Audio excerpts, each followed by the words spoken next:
Troisième session de cette rentrée. Où je suis? Ben voilà. Hop. Troisième session de cette rentrée 23 à distance, encore une fois, pour m'excuser auprès des chers bibliothécaires suisses qui gentiment voulaient m'accueillir.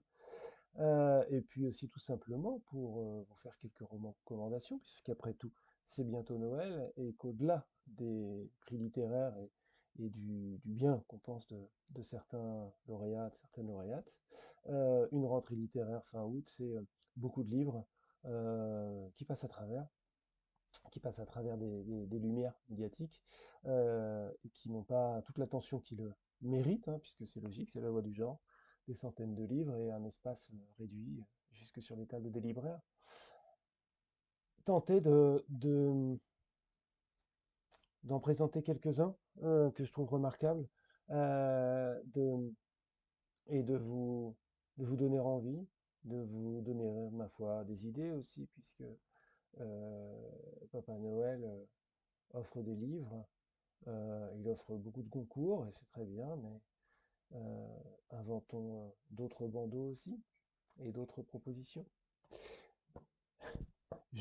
Commence par là où j'ai fini, hein. Je parlais de ce que je pourrais d'une certaine manière appeler mon préféré. En tout cas, ma plus belle surprise, Luc Dagoniès, j'y reviens, Fraternité. J'expliquais dans la vidéo précédente à quel point ce livre démarrait comme une comédie noire et devenait autre chose. Et je dis un petit mot de cette autre chose, c'est-à-dire que le livre, paradoxalement, porte très bien son titre. Et ça, c'est très rare, sans avoir rien d'un feel-good book. Ce livre est vraiment une ode à la fraternité et il l'est par une écriture discrètement parfaite. Euh, le redire, et c'est aussi, redire ça en passant, un grand livre fantastique. Alors qu'on ne s'imagine pas, depuis le point de vue de cette chronique intimiste au second degré, hein, des frasques et des querelles de voisinage que je racontais lors du YouTube précédent, on s'imagine pas que puisse prendre ce tour-là aussi, et ça le prend, celui d'un Paris souterrain inversé et magique, avec une grâce et une évidence, encore une fois, aussi simple que surprenante. Donc ça s'appelle Fraternité de Luc Dagonier aux éditions d'Eau. Et puis parmi les surprises, parce que voilà, à Noël on peut aussi offrir des surprises, et ben ma plus belle surprise, c'est un livre qui démarre ainsi, hein, s'il faut vraiment parler de surprise.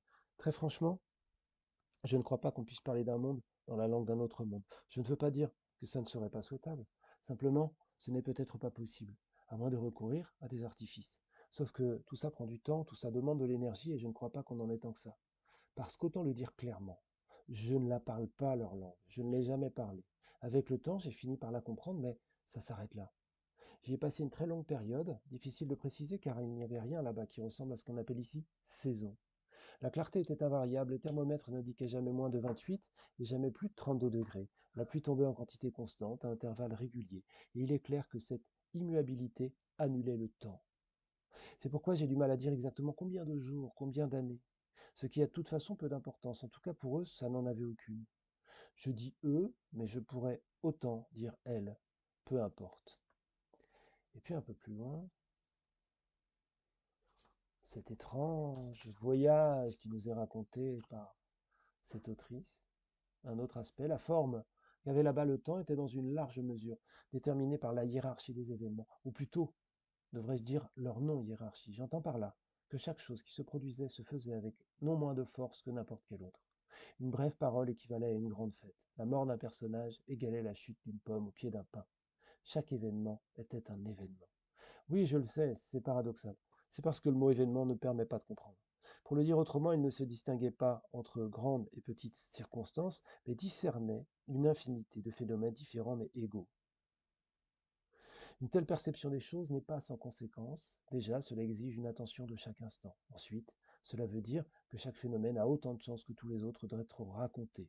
L'éclosion d'un œuf de renard, une gifle, un incendie. Bref, on voit bien où tout ça mène. Si tout est événement, en fait, rien ne l'est. Frater... non, La version de Deborah Levy démarre, on l'a entendu lors de ce premier paragraphe, pendant quelques lignes, comme un texte de critique littéraire ou de réflexion sur la traduction. Parce que celle qui parle, la voix qui parle, d'ailleurs rien ne me permet, je pense, d'affirmer assurément que ce soit une femme, mais comme il y a un jeu, on l'identifie par défaut, qui parle revient d'un voyage dans une contrée non nommée, auprès d'un peuple non nommé, où tout diffère. Où tout diffère, on l'a entendu déjà, euh, la façon de nommer les choses, la façon de les considérer, la façon d'enchaîner les actions dans une journée. Et ce récit-là, qui est une sorte de récit d'anthropologie extraordinaire, d'anthropologie alien, si l'on ose dire, est délicieux d'étrangeté, parce il se déguste avec une vraie curiosité. Quelqu'un tente de nous expliquer clairement. Il y a donc une forme de clarté pour décrire un monde d'une grande étrangeté, qui forcément révèle quelque chose aussi, par inverse, par contrepoint de notre monde, de nos us, nos coutumes et nos façons d'être. Déborah Lévy, c'est pas la Déborah Lévy d'autofiction anglaise éditée au sous-sol, hein, c'est une jeune autrice belge qui s'appelle Déborah Lévy avec un H et dont je ne parviens pas à savoir s'il y a là-dedans un pseudonyme, un jeu, une troncature de lettres volontaires. Ça ajoute sans doute au mystère de ce livre qui est le cadeau que la rentrée peut vous offrir aussi, hein, d'un livre qui ne ressemble à rien véritablement de ce que vous avez lu auparavant. La version de Déborah Lévy chez Alia, auquel je relis cet étrange livre de Kostis Maloutas, auteur grec chez Cambourakis, traduit du grec par Nicolas Pallier. Voilà, par Nicolas Pallier, qui avait déjà traduit aux éditions d'O, hein, l'éditeur de Fraternité, un incroyable livre en deux versions de Kostis Maloutas il y a quelques années, livre qui s'appelait, il faudrait que je le retrouve, j'espère que c'est clairement mis dans l'index. Aïe aïe aïe. Non, il n'est pas là. Il y avait deux versions d'un livre, quoi, chez Do, et c'était d'une inventivité folle. Deux versions d'un livre traduit, en fait. Donc on ne savait pas lequel était le livre original. Et donc une réflexion sur la traduction hallucinante. Et Kostis Maloutas semble exister puisqu'il a livré dans cette rentrée un nouveau livre tout aussi mystérieux que le précédent et tout à fait différent. Mais également, je relis à ce Déborah Lévy pour une histoire de remise en cause du temps qu'il est difficile de résumer, hein, puisqu'on est sur les modalités du conte, mais dont il était une fois. Il était une fois un pays dont les souverains décident de changer l'usage du temps, l'usage qu'on en fait, la variation entre le jour et la nuit. Et donc on est sur le mode de la fable, à la fois simplissime comme une fable, et complètement halluciné, et complètement hallucinant de fait, complètement déplaçant. Je ne vous en dis pas plus, mais si vous aimez les surprises, là aussi, sur un mode différent, faux récit d'anthropologie, vraie fausse fable, le dernier aujourd'hui est quelque chose d'une réelle surprise. Voilà, d'autres Kostis Maloutas, aux éditions Cambourakis, ce dernier aujourd'hui, traduit du grec par Nicolas Pallier. Euh, à ces livres qu'on nomme trop facilement Olni, vous savez, objet littéraire non identifié, dès lors qu'ils ne ressemblent pas aux romans conventionnels tels que j'en présente et apprécie également, dès lors que leur forme s'apparente à un montage différent et poétique, eh bien, ce serait certainement là qu'on rangerait le travail de Caroline Dens et ce nouveau murmure paru chez Kidam. Caroline Dens avait livré un admirable Trencadis autour de la figure de Niki de Saint-Phal il y a 3 ans.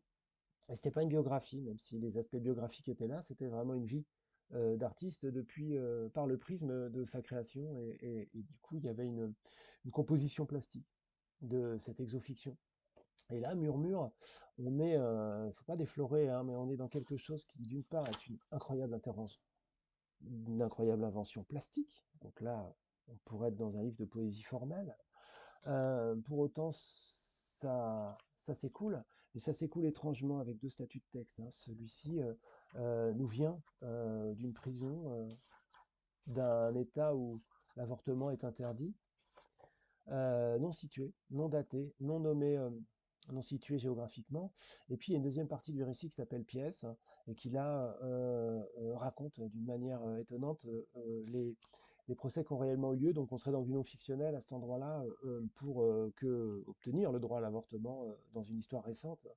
Et donc le livre fait se confronter deux éléments, enfin, deux éléments pas naturellement mariables du moins, et il le fait avec un remarquable équilibre. À l'écriture de Caroline Dance est étincelante et noire. C'est une belle autrice du contemporain, et ça vaut vraiment le coup d'être découvert. Et c'est un texte de ce fait extrêmement engagé sur ces questions, extrêmement juste à cet endroit-là, et qui prend un tour et un chemin inattendu, ce qui sans doute renforce encore l'impact de cet engagement et des idées. C'est chez Kidam Éditeur et ça s'appelle Murmure. Et alors, puisque je suis dans les bizarreries, après Murmure, Fuck Up. Fuck Up, difficile à traduire le titre de l'anglais, aussi difficile à traduire que devait sans doute l'être le livre lui-même, le roman de Arthur Nersessian. Fuck up, ça veut dire un peu baiser, enfin baiser au sens baiser de la caisse, fuck it up. Et je dis difficile à traduire parce qu'il y a des scènes d'anthologie, des scènes de débine et de loose urbaine absolument délirantes et désespérées et d'un tragicomique assumé mais tordant. Irracontable, hein, donc je ne peux pas raconter les scènes dont je me suis dit mais comment fait-il Charles Bonneau pour parvenir à les traduire. Mais c'est extrêmement bon, c'est extrêmement jouissif même quand c'est noir. Alors ce que ça raconte, c'est une odyssée nocturne dans des rives urbaines et une dérive sociale d'un narrateur dans le New York des années 80. C'est paru là-bas dans les années 90 et c'est sa première traduction en France, hein. On remercie les éditions La Croisée de l'avoir entrepris parce que c'est comme un classique de l'écriture urbaine, rock'n'roll. Il est appelé à durer, ce livre, certainement à rester en catalogue, à être réimprimé parce que c'est une sorte de classique underground qui manquait. Donc pour redire la destinée de ce personnage qui s'appelle, j'ai oublié son prénom, pourtant j'ai l'impression de le connaître, mais l'ayant lu il y a plusieurs mois. Euh, Notre narrateur a donc un petit boulot, des velléités d'écriture. Son petit boulot, c'est dans un cinéma, il s'en fait virer d'une manière tragicomique. Il en cherche d'autres, on n'en trouve pas tout de suite, on trouve un autre dans un autre cinéma, mais comme associé, dans un cinéma porno gay, sachant que lui-même n'est pas gay, ce qu'il va taire, ce qui va devoir lui faire des acrobaties, enfin, euh, des, des, des dissimulations acrobatiques dignes du plus improbable des vaudevilles. Et puis sa trajectoire va continuer de Caraïbes dans Scylla, si l'on ose dire, parce que la force de ce livre, c'est aussi d'être doux, amer et drôle, mais jamais loin du désespoir et toujours sur le fil. Et là, ce que je ne dis pas, c'est comment ça se termine, parce que dans tout ça, l'air de rien, il y a une montée dramatique qui s'avère assez poignante, et d'autant plus poignante qu'elle nous surprend, qu'elle nous prend au col, alors qu'on ne s'y attend pas. Donc, c'est d'une belle intensité. Ça s'appelle Fuck Up d'Arthur Nersessian et c'est traduit de l'anglais américain par Charles Bonneau aux éditions La Croisée. Alors, je parle du noir et des narrateurs improbables. Alors ici, le narrateur de Laurent Rivleg, je parlais de Louz aussi. On peut dire que son narrateur n'a pas tout gagné pour l'instant dans la vie, au départ du livre en tout cas. Pour résumer, c'est également un écrivain pas totalement accompli, puisque plutôt que romancier, il est devenu journaliste et co-rédacteur en chef, je crois, de Logistique Magazine, un magazine consacré à la logistique, aux grues, aux vérins hydrauliques. Donc c'est pas exaltant et ça nous vaut quelques pages assez drôles. Et puis, il se retrouve au chômage et c'est le bon moment, se dit-il, pour écrire enfin ce roman, pour s'accomplir comme écrivain et comme grand écrivain, évidemment, depuis son canapé, où il passe beaucoup de temps quand il ne cuisine pas. ce qui ne ravit pas son épouse, sa compagne, son épouse, qui le lui fait savoir par des petits mots sardoniques. Donc on est dans une, voilà, dans une comédie de l'intérieur de l'appartement, de l'intérieur du couple au départ. Voilà la situation de départ, assez noire, assez incisive, assez ironique, auto-ironique et drôle.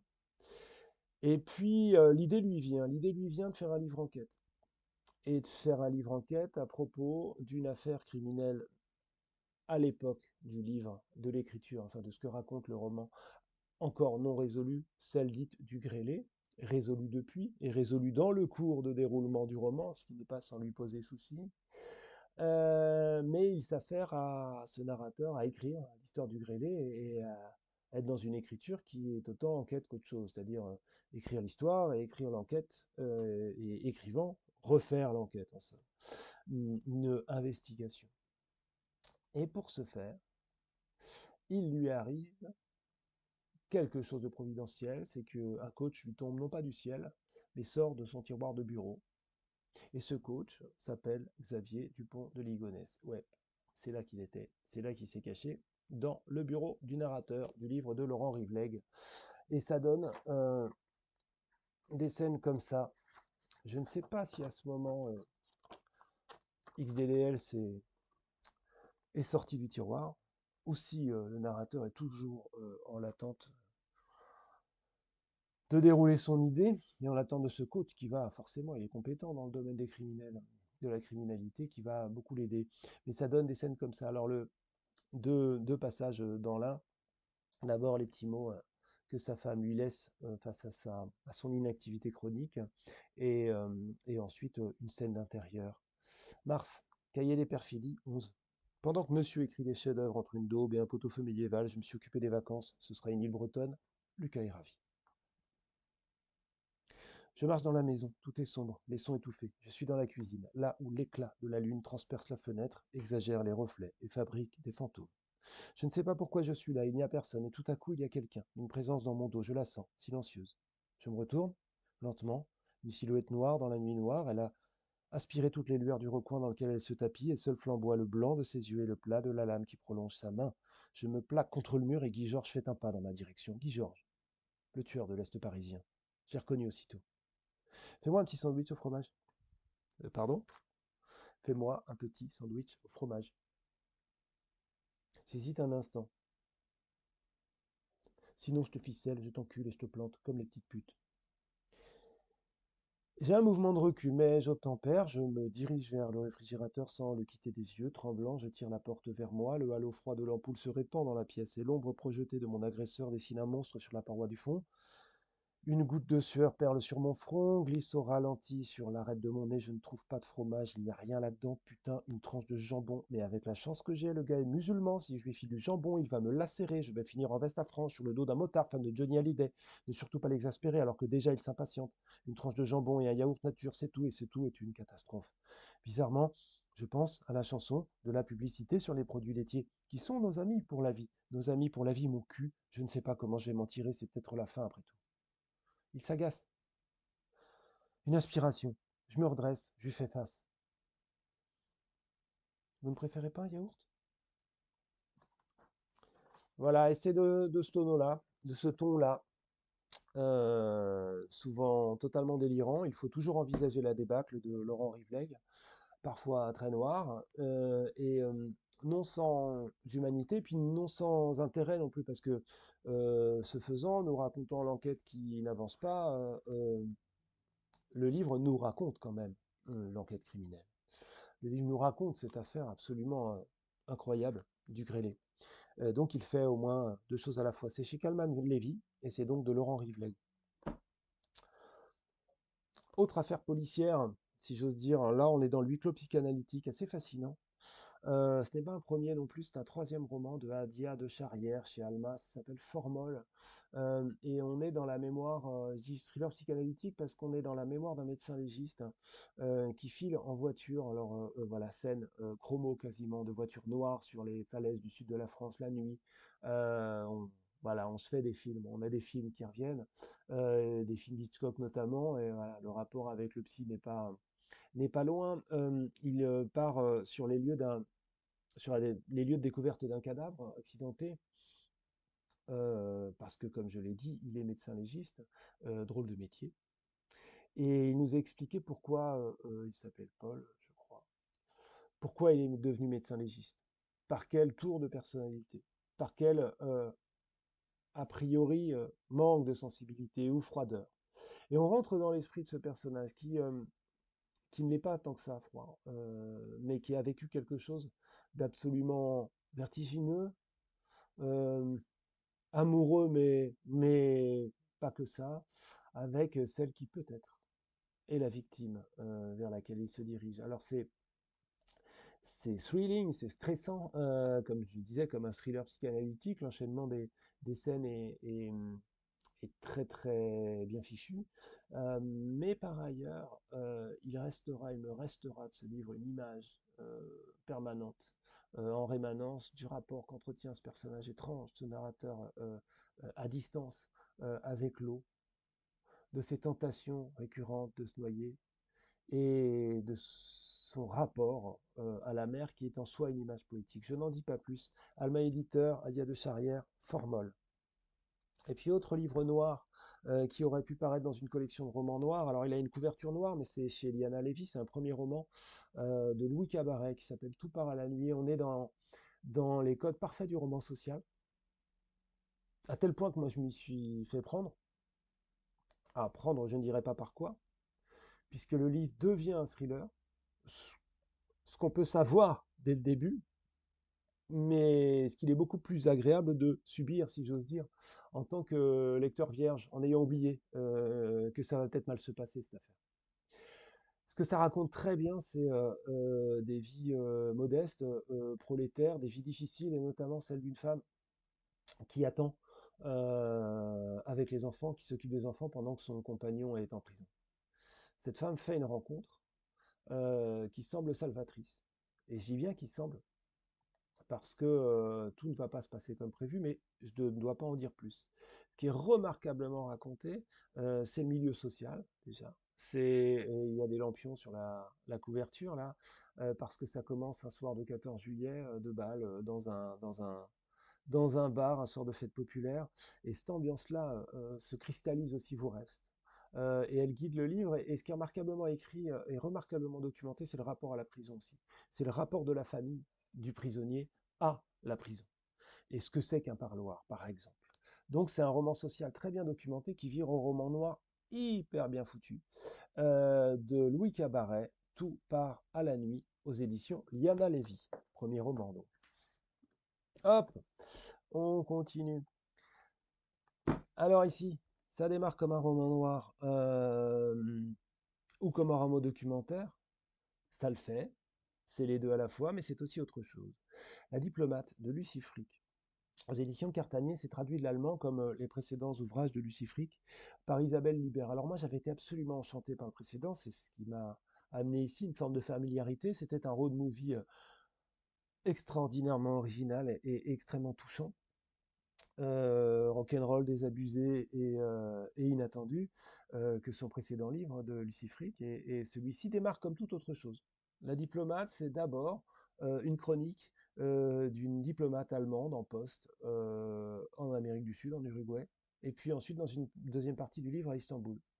Et toutes les embrouilles que cela suppose, tous les moments d'ennui, donc elle raconte très très bien l'espèce de fatuité permanente de toutes ces réceptions à faire, de tous ces endroits où figurer, ou représenter. Ce serait que ça, ce serait déjà très bien. Ça le fait très bien. Et puis il se passe quelque chose. Il arrive une embrouille, dit assez tôt dans le livre, donc ce n'est pas vraiment spoilé, mais c'est dans la première partie en Uruguay. Soudain, une gamine se fait capturer, apprend-elle, une ressortissante allemande, une sorte d'idiote qui fait des photos sur Instagram, enfin une voyageuse de luxe, une traveleuse argentée et un peu trop insouciante à son goût, se fait kidnapper. Or, Il se trouve qu'en fait, si elle est argentée, c'est pas pour rien, c'est parce que c'est la fille d'une magnate, je ne sais pas si on dit, d'un magnat de la presse au féminin allemand, ce qui va mettre une pression sur la résolution de l'affaire assez terrifiante, dont je ne vous dis rien de plus. Et puis notre diplomate va essayer de s'en débrouiller. Mais ce qu'on retient le plus, hein, je parlais d'Enformol, sur rapport à l'autre, ce personnage masculin. Là, les exemples, si j'allais en chercher, j'en trouverais des dizaines, tellement ce qui parle, c'est d'abord celle qui parle. Ce qui nous parle, ce qu'on retient, c'est d'abord ce portrait, si juste, d'une femme de 50 ans, d'une femme de pouvoir, mais extrêmement lasse de la vanité, de la vacuité de ce pouvoir, extrêmement représentatif, enfin voilà, de représentation, du désir comme il lui vient, de la lassitude, du passage de l'âge. C'est de ce fait, à cet endroit-là, hein, sans jamais rien perdre de son intérêt, hein, encore une fois documentaire, mais aussi narratif, sur ce que ça rencontre et sur cette vie diplomatique dans des pays pas faciles pour l'Allemagne, puisque la Turquie et l'Allemagne, c'est pas non plus des rapports très simples, hein, pour la deuxième partie du livre. C'est surtout un portrait de femme extra, qui ne nous quitte pas, qu'elle qu'elle qu'elle font, Lucifrique. Et c'est évidemment super bien traduit pour rendre, pour rendre vivant une voix. Ça s'appelle La Diplomate et c'est aux très chouette édition canadienne du Cartanier, donc de Lucie Frick. Autre portrait de femme, c'est pour ça que je les relis. Alors c'est pas que un portrait de femme, mais tout par-delà. Marchand de sable, j'allais dire marchand de glace, je sais pourquoi, de Agnès Mathieu Daudier démarre en tout cas sur une plage luxueuse du sud de l'Italie, où la narratrice est, est en pleine oisiveté, en pleine vacances, surveille d'un œil distrait ses enfants sur cette plage privée, paradisiaque, de ces régions méditerranéennes très belles et très chaudes, où sa belle famille a une résidence familiale, parce que sa belle famille, c'est une sorte d'empire industriel italien. Elle s'ennuie globalement, elle s'ennuie là, et puis elle se pose des questions quant au sens de sa vie, puisque elle est devenue desperate housewife, si j'ose dire, euh, par amour, pas par ambition sociale, et elle avait d'autres ambitions intellectuelles, et elle les a un peu laissées de côté. Et soudain, quelque chose se glisse, un grain de sable, encore une fois du sable, et les marchands de sable sont ces émigrants sans papier qui fuient tels des moineaux qu'on a peur dès que la police débarque et qui reviennent vendre des glaces, des chouchous, etc. sur cette plage et qui font intégralement partie euh, de ce qu'est ce livre et des images intimes et sociales, de la double lecture qu'on peut en avoir en permanence. Il y a quelque chose qui va démarrer qui est de l'ordre de l'enquête, là aussi, puisque je disais, Grain de Sable, elle entend parler de l'enlèvement qui aurait eu lieu de son mari à leur enfant. Donc un secret de famille, oui. Un secret de famille sur lequel elle va essayer de lever le voile et elle va enquêter sur cet enlèvement. Et en enquêtant sur cet enlèvement, elle va se retrouver à enquêter sur sa famille, et donc empire industriel italien, dans le roulement à billes, enquêter sur sa famille et se faisant enquêter sur la deuxième moitié du XXe siècle en Italie. Donc ce qui est une sorte de livre du froissement intime et social devient une investigation historique et politique menée par une amatrice, au plus pur sens du terme, ce qui n'est pas sans poser des situations assez rigolotes par moment, mais c'est remarquablement mené et toujours au moins doublement intéressant, parce que l'enquête est réelle, l'affaire qui est advenue nous sera réellement racontée là aussi, mais sur un ton où on n'imagine pas que quelque chose d'aussi euh, important est advenu et donc va nous advenir, nous, comme lecteurs de ce roman. C'est remarquablement écrit, c'est à minima très finement ouvragé. Voilà. Si on dit des choses comme ça, on a l'impression de tenir un discours un peu tiède. Moi, je parlais déjà parfois dans mes présentations d'un superbe roman classique. Il ne l'est pas tant que ça, mais l'écriture sans maniérisme est remarquablement limpide et fluide.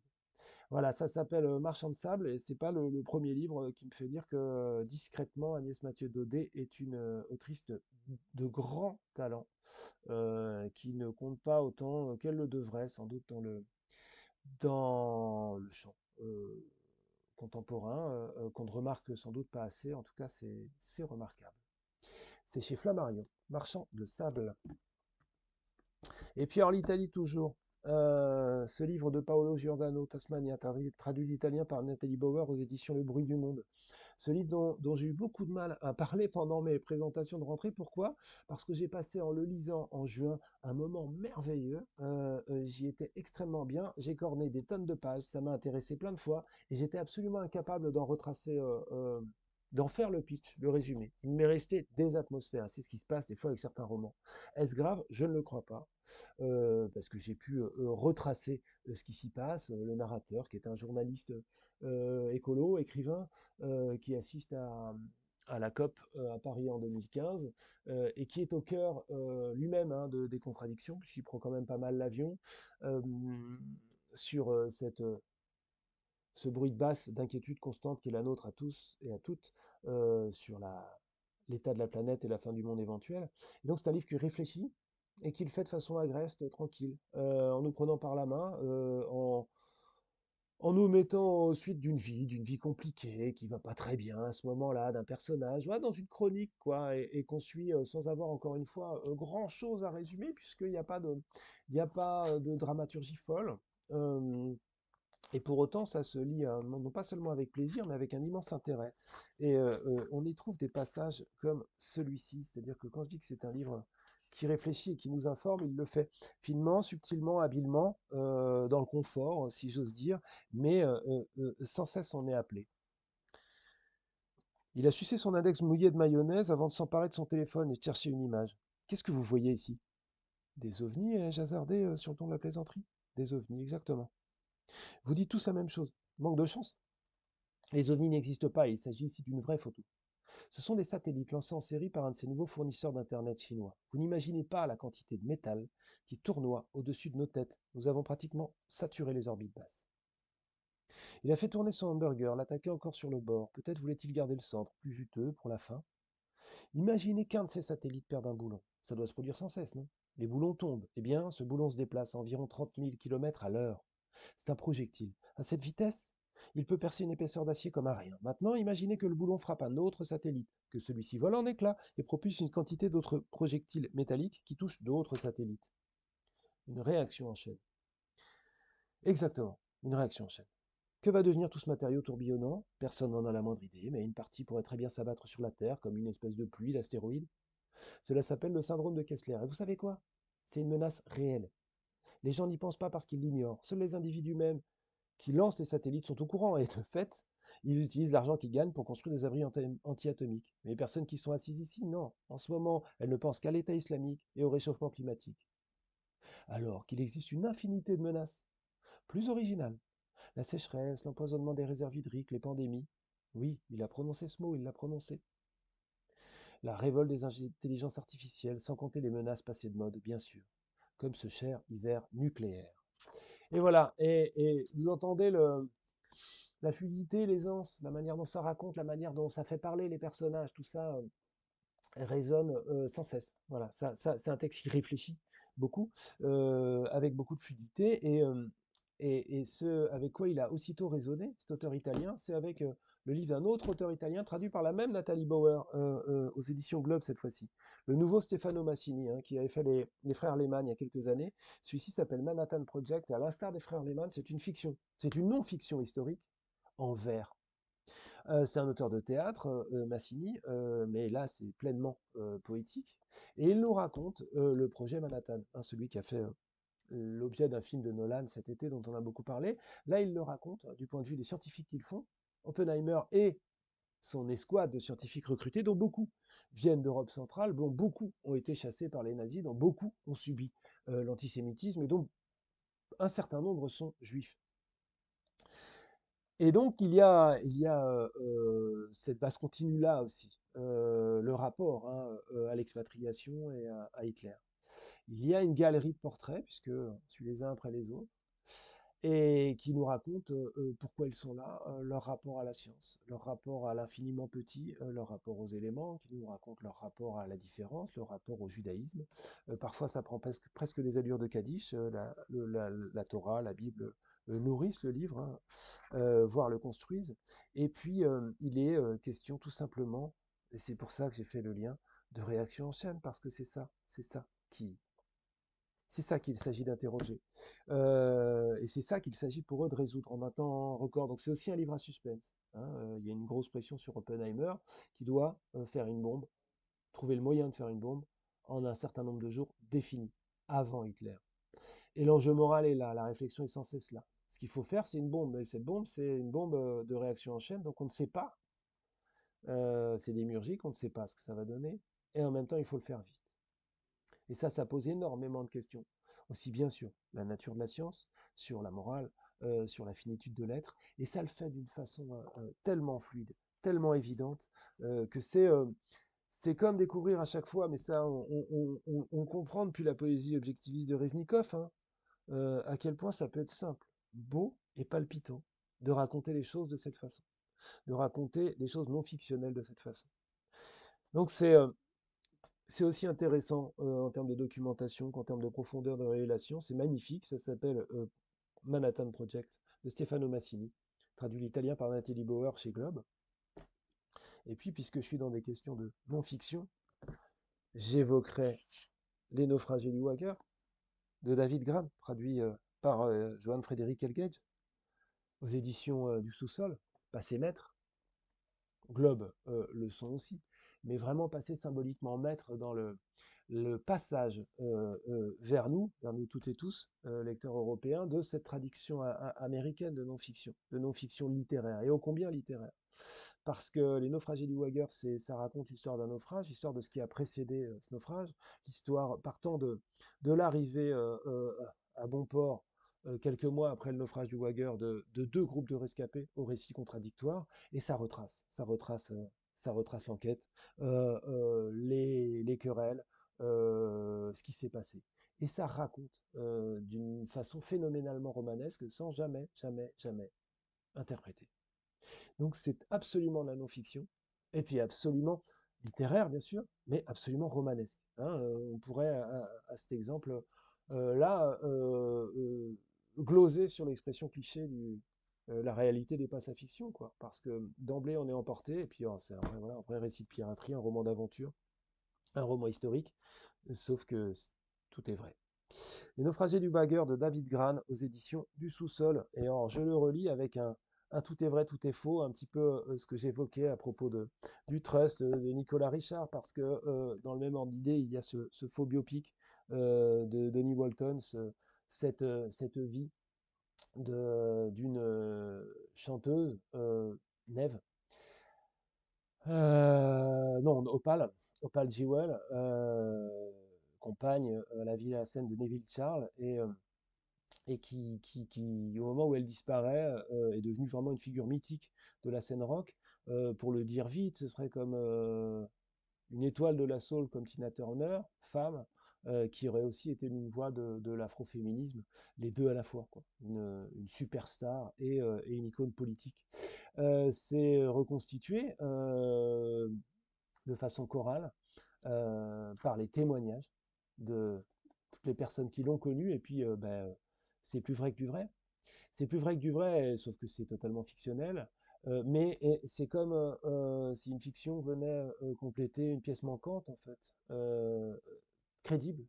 Ça aurait pu. Il manquerait dans toutes les icônes contemporaines une icône qui fasse ce lien-là. Donc ça s'appelle Donnie Walton, le dernier revival d'Opal et Neve. C'est traduit de l'anglais aux États-Unis par David Falkenberg. Et puis comme la couverture le montre, on dirait un Jackson 5 qu'on ferait tourner. C'est chez Zulma, évidemment, hein, dont tous les livres sont différents et pourtant dont on sait tout de suite qu'ils sont de chez Zulma. Voilà. Alors, jouer avec l'histoire, c'est ce que fait, mais alors avec quelle habileté, c'est un régal. Perspective de Laurent Binet. Binet, c'est souvent un régal, jamais le même. Perspective entre parenthèses avec un S, parce qu'il y en a, parce que la perspective, c'est plusieurs possibilités, et puis parce qu'il a construit ce thriller médiéval euh, sur le principe narratif du narrateur non fiable. Donc c'est un roman épistolaire à propos de la disparition réellement advenue d'un peintre, euh, mais mystérieuse, et dont on suppose qu'il a été assassiné, dont on se demande par qui, et dont tous les commanditaires éventuels et proches se passent la patate chaude, à la fois en quête, à la fois se disculpent. C'est formidablement réjouissant à cet endroit-là, remarquablement monté, impeccablement documenté. Alors, il paraît que le masque et la plume ont trouvé que non, vas-y, que dire? Masque et la plume. Euh, c'est euh, c'est absolument, j'aime pas le terme jubilatoire parce que ça demande une attention quand même. On n'est pas là en train de sauter sur place. On est extrêmement concentré, extrêmement joyeux, extrêmement nourri sans cesse. C'est évidemment brillant, mais parce que ça suppose une appréhension, une digestion de l'histoire bah, dans laquelle Binet est passé maître, mais à chaque fois d'époques différentes et dans une manière différente, et puis un sens du jeu euh, dont il nous rend complices, qui est justement qui dit à quel point le jeu c'est pas superficiel. Le titre perspective, c'est évidemment parce qu'il y a plusieurs pistes, hein, et c'est évidemment parce que la perspective, le changement pictural hein, de la perspective et ce qu'il induit, ce qu'il a amené, ce qu'il a changé politiquement sont aussi dans les réflexions des personnages, voire au cœur de l'intrigue. Et mieux que ça, le moment théorique où il est question de la perspective, où elle nous est racontée, se passe dans et sans l'altérer, dans une des scènes d'action les plus palpitantes du livre. Et donc là, c'est quand même unir les choses d'une manière absolument épatante. Donc bah, bravo Laurent Binet, et puis merci, hein, comme à chaque fois. Grasset, Laurent Binet, Perspective. Chez Grasset également, presque les mêmes époques. Roman d'histoire également, mais d'histoire de la musique. Léonore de Récondo, Le Grand Feu, où Léonore de Récondo revient à des récits situés, ancrés historiquement, sans rien. J'écarte les livres, il y en a trop, ils font de nombre. Sans rien perdre de son, comment appeler ça, de son ascèse, de sa discipline de phrase. La poésie de Léonore de Récondo dans la phrase, c'est comme un lyrisme taiseux, c'est-à-dire qu'il y a une économie parfaite et pour autant suave. Et ça, c'est pas si courant, c'est pas du tout une écriture sèche, mais elle est méticuleusement rythmée, sans être ennuyeuse, sans être roide, jamais. J'ai toujours relié cette écriture à sa pratique de la musique d'une manière que je ne saurais pas légitimer, mis à part qu'il y a là-dedans une forme de discipline, de rigueur qu'on entend et qu'on voit quand on la voit aussi jouer, hein, en même temps que lire. Et ce que ça raconte, c'est mise en abîme, c'est la musique baroque, le violon, Vivaldi, l'enseignement de la musique, c'est et par là la possible émancipation d'une jeune femme par la musique et ou par l'amour. Je n'en dis pas plus. C'est très très beau.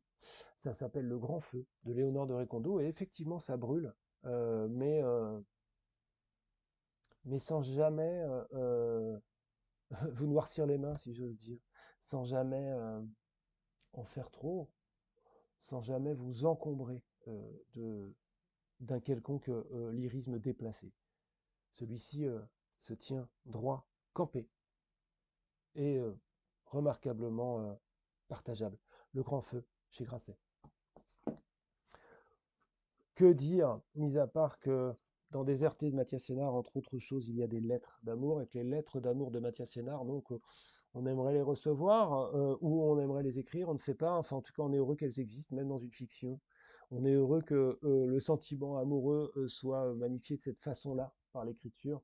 Et ces lettres, elles sont symboliques de ce que célèbre Hénard, même quand il célèbre le sombre, même quand il dit, même quand il peint les heures sombres, les moments de guerre, parce que, par exemple, dès que je pense à ce récit, me reviennent les moments de ce soldat seul dans la montagne qu'on imagine libanaise, mais qui n'est pas nommé, la poussière, la faim, le froid. Il décrit ça en en 3 fois rien, en 2 phrases, on y est, et on y est parce que, non contente d'être précise, les phrases d'Hénard sont toujours magnifiques, impeccablement posées.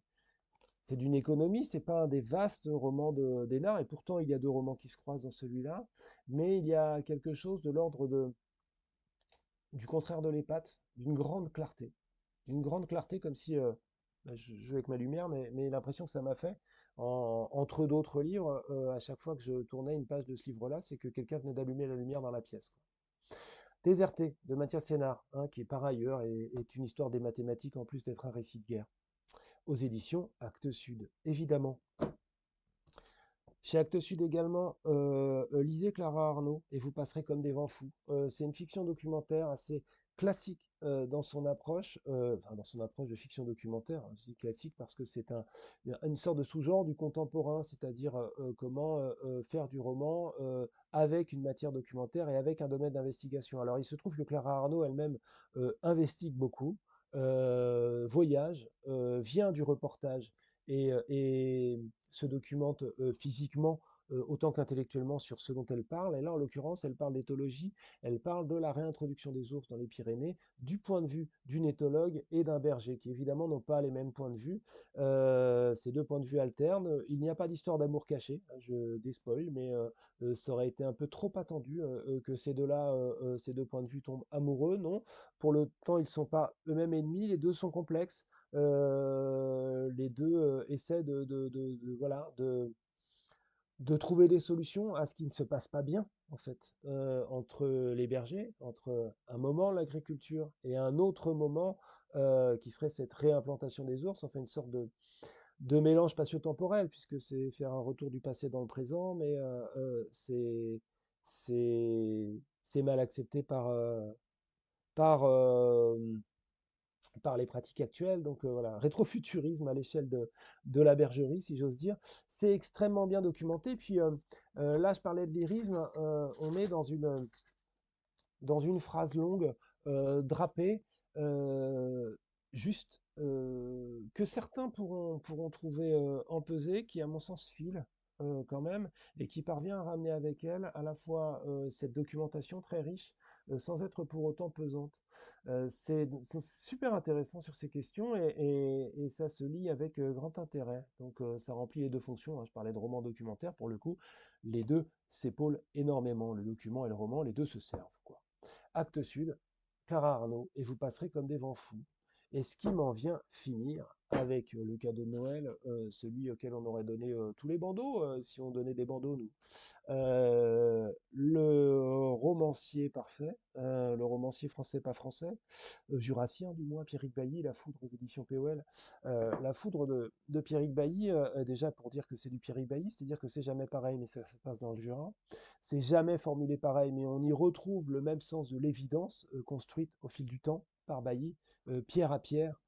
Ces romans sont de plus en plus crédibles dans ce qu'ils nous racontent, mais surtout emporte notre adhésion par la crédibilité de la voix qu'il raconte, par la vivacité avec laquelle il rend un personnage, avec laquelle il le fait exister. En l'occurrence, le personnage, celui-ci, c'est d'un berger. Ce qui est formidable, c'est de se rendre compte que discrètement, le berger de Pierrick Bailly dit très différemment des choses très similaires et à un autre moment et dans d'autres circonstances que le berger de Clara Arnaud.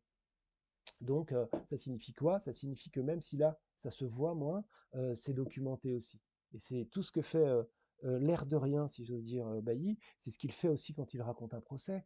Il le raconte avec une formule comme, c'est pas comme à la télé, son narrateur est étonné de la façon dont les choses se passent, et ce faisant, il nous enseigne, il nous renseigne avec une grande évidence, avec une grande habileté sur les choses. Ça, c'est un des aspects du livre, c'est-à-dire la façon dont ça parle magnifiquement de ce que c'est que le métier de berger, avec énormément de simplicité, la façon dont ça documente en fait. La montagne, c'est une ode à la montagne qu'il aime beaucoup, son Jura, il l'aime beaucoup, mais il l'avait jamais vanté de cette façon-là, du moins. Et puis, c'est un mélo magnifique, c'est poignant, comme le roman de Jim, comme la façon qu'a Bailly de parvenir à nous émouvoir avec des intrigues de rien, ou du moins qui sont juste celles qui se passent dans des vies comme les nôtres, les contradictions, Est-ce qu'on doit partir ou rester? Un petit peu comme chez Sylvain Prudhomme, par exemple. Qu'est-ce qu'on peut faire de sa peau quand on est ni un héros, ni qu'on est un montagnard, mais pas celui qui monte l'Everest, quelqu'un d'ordinaire. Et ça, les contradictions, sans jamais prendre aucune pose de vainqueur, il nous le raconte avec une intensité digne, je pense, d'un Américain. Je pense que Pierrick Bailly est certainement un romancier jurassien, donc je ne sais pas, du Montana, peut-être un romancier américain. En tout cas, toujours est-il que ça se dévore comme un page turner alors que c'est l'anti-Matrix, quoi. Il se passe un berger qui est troublé parce que un de ses anciens copains lycée a tué quelqu'un accidentellement. Ça le travaille. Et puis, il va essayer d'aider l'épouse restée seule pendant que l'autre est emprisonné, puis ça va lui faire retraverser son passé. Si je vous raconte ça, voilà, il n'y a pas de cascade, hein. On n'est pas dans de la 3D. Et pour autant, je le redis, la façon dont l'empathie Bailly fonctionne sur les lecteurs est proprement merveilleuse. Voilà. C'est un livre du merveilleux, et pourtant c'est un livre de l'ordinaire. Et l'ordinaire, c'est extra pour faire un jeu de mots à cet endroit-là. Ça s'appelle La Foudre. Je ne vous dis pas plus pourquoi, parce que le titre a plusieurs sens, littéraux, symboliques, mais c'est essentiel, et si on devait mettre un paquet cadeau au pied du sapin et un livre pour le plus de lecteurs possible, à mon sens, ce serait celui-là. Voilà, parce qu'il peut toutes et tous nous concerner par son évidente humanité. Grand auteur qui ne s'en vanterait pas. Pierrick Bailly, aux éditions bien sûr POL, dont on a reconnu la couverture. Voilà, c'était la fin. Vous avez de quoi nourrir les paquets cadeaux et de quoi garnir les sapins pour Noël. Merci à vous. C'était la rentrée littéraire de septembre dans son, sinon intégralité, au moins dans quand même un assez vaste programme. Bonne fête.